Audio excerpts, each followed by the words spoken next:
Fourth class. आज हम chapter 2 को ही फॉलो अप करते हुए आगे चलेंगे। चैप्टर नंबर 1 हम लोगों ने फिनिश कर दिया था in the last class. Chapter 2 भी स्टार्ट कर दिया था, उसकी चंद हेडिंग भी हमने पढ़ ली थी। आज हम चैप्टर नंबर 2 में उसी लॉ को मज़ीद डिफाइन करते हुए आगे चलेंगे जो लास्ट टाइम हमने पढ़ा था, law of conservation of mass. मैंने आप सबको बता दी थी उस लॉ की कानून बताए कमियत माता। उसी लॉ में हमने एक चीज़ ये भी देखी कि उसको वेरीफाई करने के लिए एक साइंटिस्ट थे, लैंडोल्फ। कौन से साइंटिस्ट थे जी?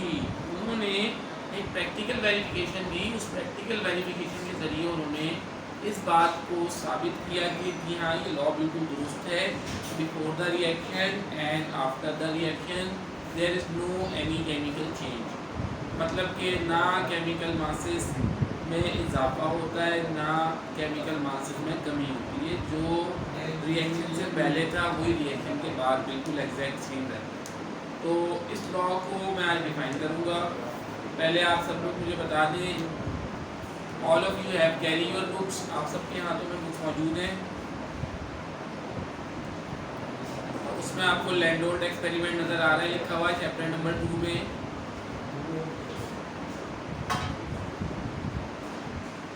ठीक है बेटा। अब इस लॉ को मैं पहले आपको वर्बली बता दूं, फिर मैं बोर्ड पे खड़े होकर भी समझाता हूँ। वर्बली इस लॉ में मैं आपको एक बात बताऊं कि लैंडोल्फ नामी साइंटिस्ट ने लोगों के कुतूब को शुबहात दूर करने के लिए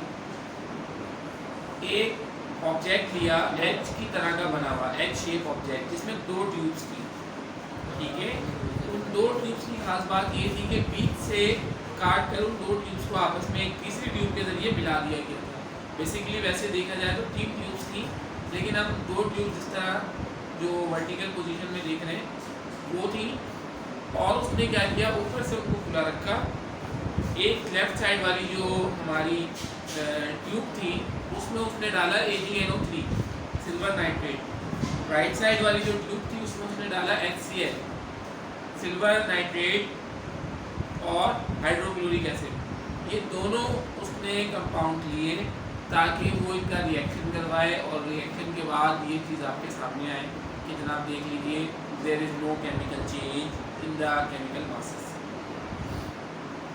अब उसने इन दोनों कंपाउंड्स को लेने के बाद एक प्रोसीजर किया। प्रोसीजर ये किया, उसको शेक किया। जो उसके पास बर्तन था, ट्यूब्स नुमा बर्तन था, उसको उन्होंने शेक किया, हिलाया। हिलाने के बाद आपको मैंने जैसे पहले बताया था कि बीच से वो दोनों ट्यूब्स को आपस में मिलाया गया था। तो वो जब उसने शेक किया तो शेक करने के बाद जो ट्यूब ए और ट्यूब बी के 2 कंपाउंड्स थे वो आपस में रिएक्ट कर गए। रिएक्ट करने के बाद जाहिर सी बात है, जब 2 कंपाउंड्स को लिक्विड फॉर्म में ख़ास तौर पे जब वो मिलाएं तो आपके सामने की बात है, जाहिर सी बात है कि वो आपस में रिएक्शन करेंगे। रिएक्शन करने के बाद हो सकता है कि नए कंपाउंड भी बन जाए, और जैसा कि आपने देखा बिल्कुल नए कंपाउंड बन गए। 2 नए कंपाउंड्स कौन से बने जनाब? अगर आप सबके पास बुक मौजूद है तो मुझे वेरीफाई करें। रिएक्शन आपके सामने लिखा हुआ है AgNO3 और HCl जब हमने मिलाया तो सुहेबा ज़रा आप मुझे बताइएगा क्या बना, कौन से 2 कंपाउंड्स बने?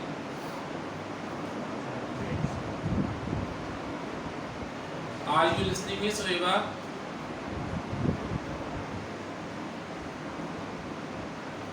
जी, अगेन रिपीट। नहीं, आपके सामने लिखा हुआ है बेटा, बुक में गौर करें। बुक में इक्वेशन लिखी हुई है, लैंडोल्फ एक्सपेरिमेंट के एंड में इक्वेशन लिखी हुई है और स्टार्टिंग में भी लिखी हुई है, आप चेक कर सकती हैं। उस इक्वेशन को पढ़ के मुझे ज़रा बताएं। आप लोगों का फिजिकली तो कांटेक्ट नहीं है, लेकिन दूर बैठे हुए आप लोग तो कांटेक्ट में रहना इस तरह से तो ज़रूरी है ना, विजुअल कांटेक्ट तो ज़रूरी है, ताकि मुझे समझ में आए आपके पास कुछ है नहीं है, आप लोग रीड आउट कर रहे हैं नहीं कर रहे। वॉइस जी जी जी जी जी जी AgC1 नहीं है बेटा, वो AgCl है। क्या है? AgCl और AgCl के आगे जी HCl। वेरी गुड, आपने बिल्कुल ठीक पढ़ी है। और जो लोग और मज़ीद देख रहे हैं जिनके पास कुछ मौजूद है वो भी टैली कर लें, यही बिल्कुल इक्वेशन लिखनी हुई है। यहाँ पर मैं आपको एक बात बताता चलूँ कि AQ जो है वो लिखा हुआ है, उसको आप चाहे ना भी पढ़े ना भी लिखें, उसका मतलब ये होता है एक्वस फॉर्म। एक्वा फॉर्म मतलब लिक्विड फॉर्म में है, वो जो कंपाउंड है वो लिक्विड फॉर्म में है। जैसे कि ग्लूकोज है C6H12O6, ग्लूकोज का फार्मूला है C6H12O6, लेकिन हम ग्लूकोज के साइड पे AQ नहीं लिख सकते। What is the reason? Reason ये है कि वो लिक्विड फॉर्म में नहीं है बल्कि वो सॉलिड फॉर्म में है। तो मैं आपको ये AQ का मतलब बता रहा था। खैर इक्वेशन आपने पढ़ी, आपने देखा AgNO3 और HCl को जब हमने मिलाया तो AgCl बना, एक नया कंपाउंड है बिल्कुल। और क्या बना जनाब? AgCl के बाद क्या बना? HNO3, ये बना। आप देख सकते हैं, मैं आपको दिखा रहा हूँ, इक्वेशन मैंने लिखी है। HNO3 और AgCl दो हमारे पास नजर आ रहा है बेटा सबको? जी, तो ये हमारे पास दो कंपाउंड बने। अब मैं आपको बता दूं कि इनके जो मासेस हैं वो किस तरह चेक करेंगे और ये कैसे पता चलेगा जनाब कि before the reaction and after the reaction no any chemical change is made between the reaction और after the reaction, before the reaction और आफ्टर द रिएक्शन। तो अब हम बोर्ड की तरफ चलते हैं।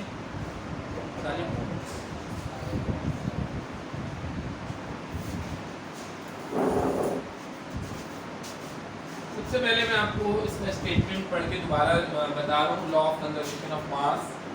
Mass is neither created not destroyed during a chemical change. मादा ना तो पैदा किया जा सकता है ना फना किया जा सकता है किसी भी कीमियाई तामुल के दौरान या उससे पहले या उसके बाद। लैक्टोड एक्सपेरिमेंट आपको मैंने वर्बली समझाया कि आपको याद भी करना है, बड़ा इंपॉर्टेंट टॉपिक है, it may be included in your exams paper. तो आप लोगों को ये हैंड टू हैंड याद भी कर लेना है। और एक ख़ास बात, इसमें एक डायग्राम दी गई है, all of you must have to draw this diagram. अब मैं इक्वेशन के साथ जो मैंने कंपाउंड्स के नाम भी लिखे हुए हैं वो भी मैं आपको बताता चलूँ। AgNO3 का फुल नेम है सिल्वर क्लोराइड। ओके, सब लोग साथ में मिलके मुझे ओके बोलेंगे। ओके जी। HCl का फुल नेम मैंने लिख दिया है हाइड्रोक्लोरिक एसिड। ये सब आप लोग नोट डाउन करेंगे अपने रजिस्टर्स में, इनके फुल नेम्स। क्या आपके पास जो बुक में इक्वेशन लिखी हुई है उसमें फुल नेम्स नहीं लिखे हैं।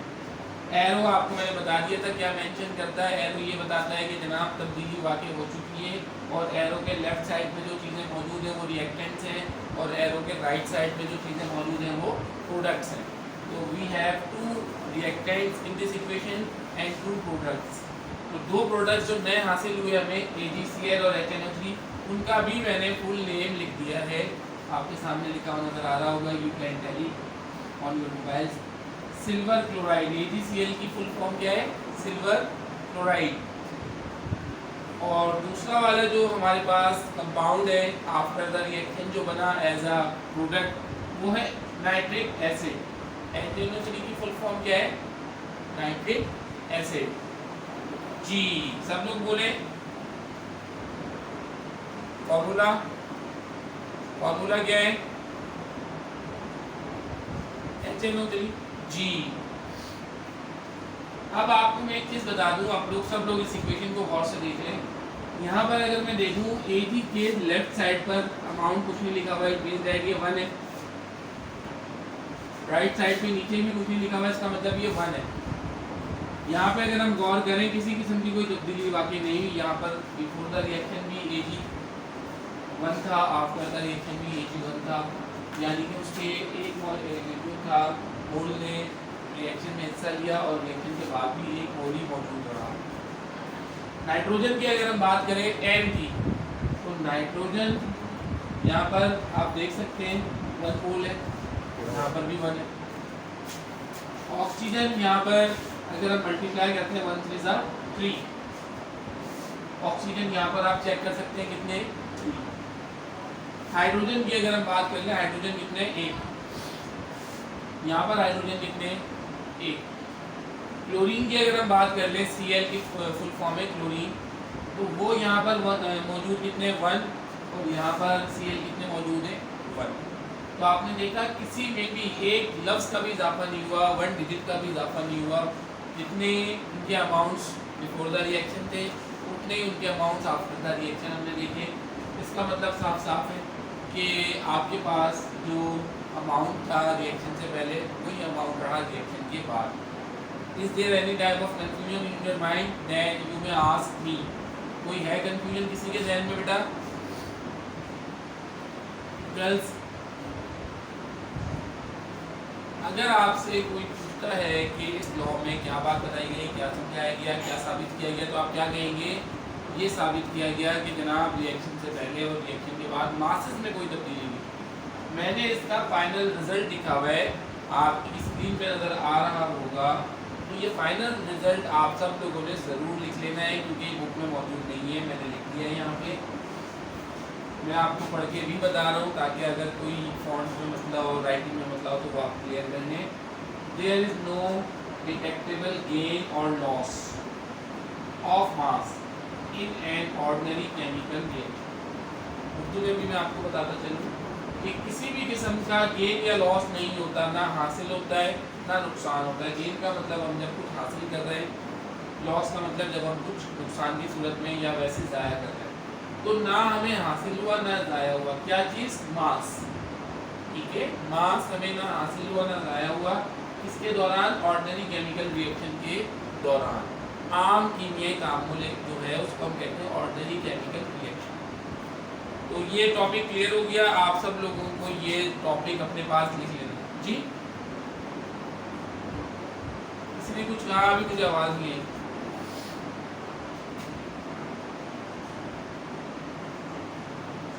फाइनल रिजल्ट दोबारा बता दूँ, नो प्रॉब्लम, दोबारा बता देता हूँ। मैं पहले इंग्लिश में पढ़ रहा हूँ, आप सब लोग सुन लें, अपने पास लिख भी लें, और फिर मैं उर्दू में भी आपको बता देता हूँ अगेन।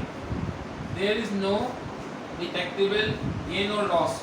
डिटेक्टेबल का मतलब है इतना कम हो अगर कि हम उसको पकड़ ही ना पाए तो वो तो फिर हमारी पहुँच से बाहर है। लेकिन डिटेक्टेबल का मतलब जिसको आप देख सकें, हाँ यार इतना मास तो है, उसको हम डिटेक्टेबल कहते हैं। ठीक है, तो मतलब इतना था ही नहीं कि हम देख सकें, ना तब्दीली गेन की सूरत में नहीं, ना तब्दीली लॉस की सूरत में थी। There is no detectable gain और loss of mass in an ordinary chemical reaction. आम कीमियाई तामुल के दौरान ना हमें मास का गेन हुआ ना लॉस हुआ। इसका मतलब साफ जाहिर है कि इस लॉ में ये चीज़ साबित हो गई, प्रूफ हो गई। It has been proof that कि यहाँ पर रिएक्शन से पहले रिएक्शन के बाद मासेस में कोई चेंजेस नहीं आए। इतनी डिटेल में बताने का मतलब ये है कि आप लोग इसको ज़हन नशीन कर लें, जब याद करने बैठें तो आपको परेशानी ना हो। इस type clear?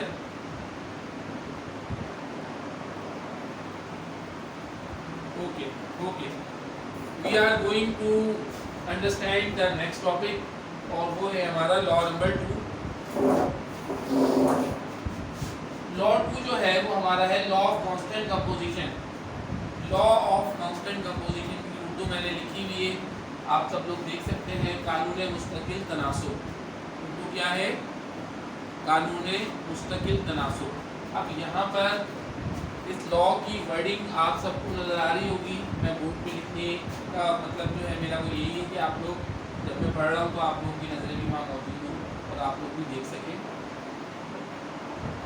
Different samples of the same compounds, एक ही जैसे कंपाउंड्स के जब हम डिफरेंट सैंपल्स ले लें, अलग अलग सैंपल्स ले लें, always contain the same element combined together in the same proportion by mass. It means that इस लॉ का मतलब ये हुआ कि अगर हम किसी भी एक जैसे कंपाउंड के डिफरेंट सैंपल्स ले लेते हैं तो उनका प्रोपोर्शन सेम रहता है, प्रोपोर्शन में कोई फ़र्क नहीं आता।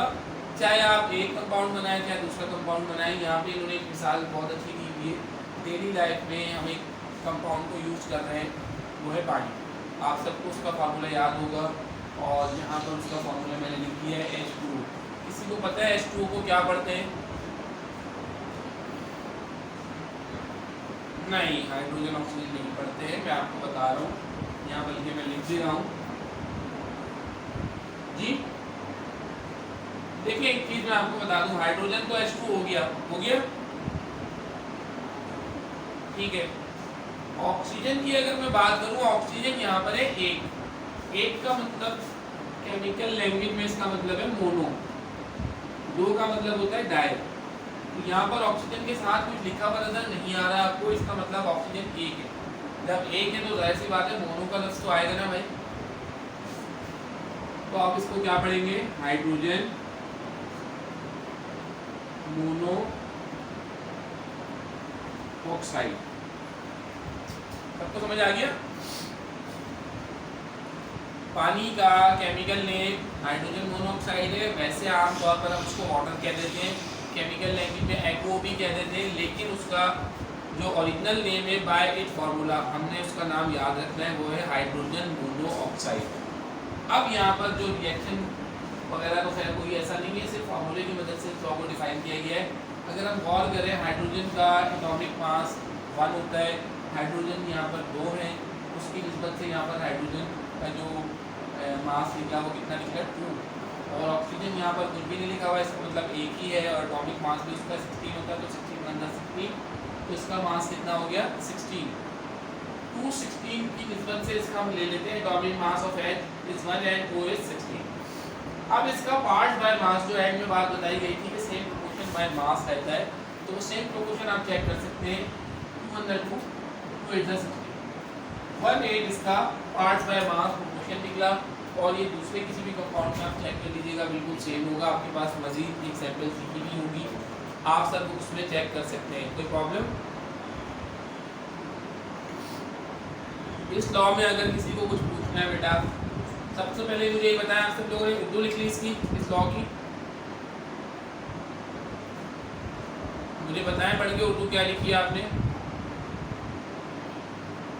उर्दू बेटा यहाँ लिखी हुई नजर आ रही होगी, कानून मुस्तकिल तनासुब। क्या रिपीट करते हैं, क्या बोला आपने? अच्छा अच्छा, मैं पढ़ रहा हूँ, देख लें आप लोग, आपकी स्क्रीन पे नजर आ रहा है, पहले तो ये बता दें। मैं करीब करवा देता हूँ, थोड़ा सा प्लीज करीब है। अब क्लियर है बेटा? ठीक है, करीब कर लिए। Different samples of the same compounds, okay, always contain the same elements combined together in the same proportion by mass। अब समझ में आ गया सबको, सबने देख लिया? और लॉ भी मैंने आपको दोबारा जो है वो एक्सप्लेन कर देता हूँ, उर्दू में बता देता हूँ ताकि आपको समझ में आ जाए। किसी भी सेम कंपाउंड के जब हम डिफरेंट सैंपल्स लेते हैं तो उसके अंदर जो अगर सेम एलिमेंट मौजूद हो, बात ये भी एक है कब है सेम एलिमेंट कंबाइंड टुगेदर, जब हम उसको आपस में मिलाएं तो उनका जो प्रोपोर्शन बाय मास है वो सेम रहता है। इसमें शर्त ये है लॉ की बताई जा रहा है कि प्रोपोर्शन बाय मास जो है वो सेम रहेगा। मिसाल के तौर पर इन्होंने आपके सामने मिसाल लिखी है हाइड्रोजन मोनोऑक्साइड की, which is normally generally called water, और उसकी मिसाल यहाँ पर जो लिखी हुई आपके सामने H2O। हाइड्रोजन का अगर हम चेक कर ले मास 2 है फॉर्मूले के लिहाज से, और ऑक्सीजन का 16 है। प्रोपोर्शन बाय मास हमने देखा जब पार्ट बाय मास के लिहाज से तो 1:8, और ये सेम रहेगा डिफरेंट कंपाउंड जब आप चेक करेंगे पार्ट्स के लिहाज से, तो ये सेम रहेगा। ये लॉ इतना कोई डिफिकल्ट नहीं है, इतना ज़्यादा हार्ड नहीं है, इतना ज़्यादा लेंथी नहीं है, all of you can learn it easily. उसके मुकाबले में अगर हम जाएँ तो उसमें तो पूरा प्रैक्टिकल वेरिफिकेशन थी, फिर इक्वेशंस थी, फिर फाइनल रिजल्ट था, उसमें आपको प्रॉब्लम हो सकती थी। ये अगर आपका लॉ आ जाता है तो ये शॉर्ट क्वेश्चन में ही आएगा, लॉन्ग क्वेश्चन में नहीं आएगा। हाँ, लेकिन इसके साथ मजीद 2-3 लॉज मिला के दिए जा सकते हैं, 2-3 डेफिनेशन मिला के दी जा सकती है, तो याद करना बड़ा ज़रूरी है। ये नहीं कि छोटा सा है तो आपने छोड़ दिया, याद नहीं किया, याद ज़रूर करना है विद द एग्जाम्पल। जब भी आप लॉ लिखेंगे 3 चीज़ें नोट कर लीजिएगा। इंट्रोडक्शन लिखेंगे कि जनाब किसने पेश किया और कब पेश किया। सेकेंडली आप उसका स्टेटमेंट लिखेंगे जो कि मैंने यहाँ लिखा हुआ है। फिर थर्डली आप उसमें जो एग्जाम्पल दी गई है वो लिखेंगे। जब भी एग्जामिनर चेक करेगा 3 चीज़ें चेक करेगा, उसके बाद वो आपको पूरे नंबर देगा।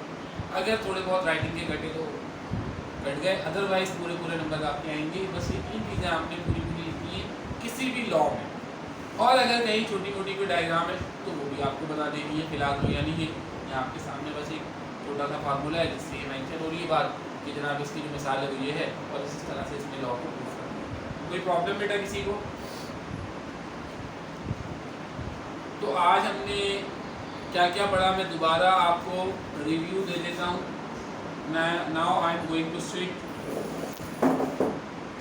मैं आपको रिव्यू दे देता हूँ बोर्ड पे, जो क्योंकि आप सब लोगों ने देख लिया है।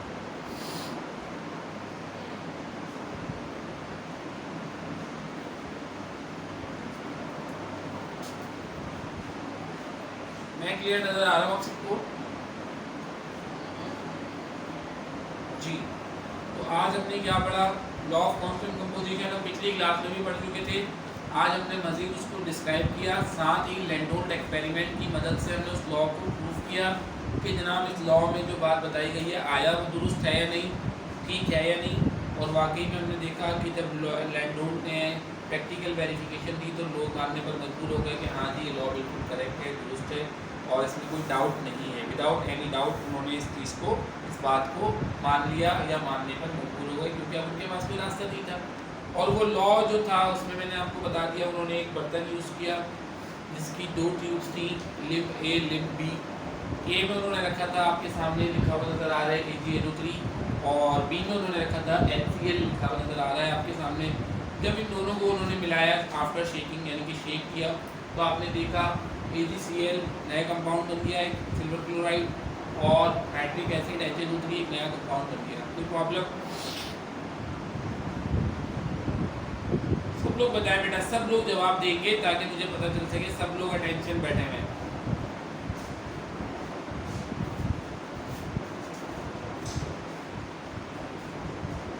काम बिल्कुल यही करना है, जो मैंने आपको आज बेटा बोर्ड पे लिख के दिया है, इन शॉर्ट लिख के दिया है, ब्रीफली लिख के दिया है, आपने इन डिटेल ये बुक से अपने टैली करके लिखना है और याद भी कर लेना है। ये मैं आपको हर क्लास में कहता हूँ, आज भी कह रहा हूँ, all of you must have to learn all the work which you are writing on your registers. जो भी काम लिख रहे हैं आप सबको वो याद ज़रूर करना है, क्योंकि पेपर जब होंगे, एग्जाम जब होंगे, तो ये रजिस्टर बड़ा अहमियत का हामिल है। इसमें जो काम हुआ वो सारा आपको याद होना चाहिए, फजूल काम नहीं करवा। कोई शक इसमें, आप कोई प्रॉब्लम, या फिर हम नेक्स्ट टॉपिक की तरफ चलें?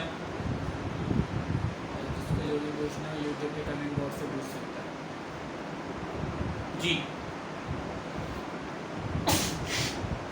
प्रैक्टिकल वेरिफिकेशन में तो आपको बस ये लिखना है जो मैंने एग्जाम आपके सामने लिखा हुआ है बेटा, एक्सपेरिमेंट और फाइनल रिजल्ट, और एक डायग्राम छोटी सी जो है वो बना देनी है।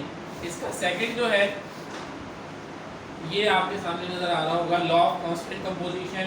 इसमें एग्जाम्पल आपको लिखनी है, एग्जाम्पल से पहले आपको इंट्रोडक्शन लिखना है और उसके बाद मिसाल लिख देनी है। कोई प्रॉब्लम?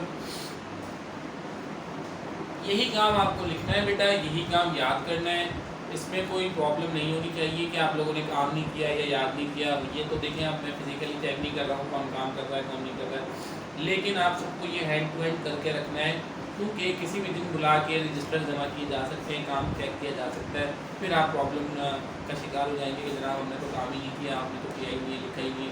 तो उससे बचने के लिए, प्रॉब्लम से बचने के लिए लाजमी तौर पर बेटा इस चीज़ को ध्यान में रखें, काम ज़रूर कर लीजिए। ओके, सब लोग मिलके मुझे जवाब दें, ठीक है? काम कर लेंगे सब लोग?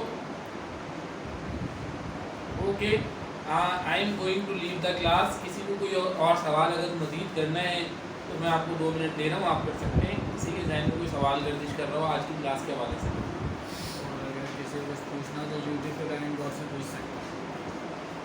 अगर मज़ीद कोई सवाल हो तो आप कमेंट बॉक्स में भी कर सकते हैं, जब मैं उसको देखूँगा तो आपको कमेंट में जवाब दे सकता हूँ। कोई ऐसा मसला नहीं है। क्लास के बाद भी अगर आपको कोई चीज़ पूछनी है तो कमेंट्स में अपना नाम लिख के या अपनी आईडी से आप पूछ सकते हैं। मैं जब देखूंगा आपका वो question in the comment box में, मैं आपको वहाँ जवाब दे दूँगा, ठीक है बेटा? एक ये सहूलत भी हम आपको दे रहे हैं। ओके बेटा, मोस्ट वेलकम। अल्लाह हाफिज़। इंशाल्लाह नेक्स्ट क्लास में मिलेंगे ऑन मंडे। अल्लाह हाफिज़।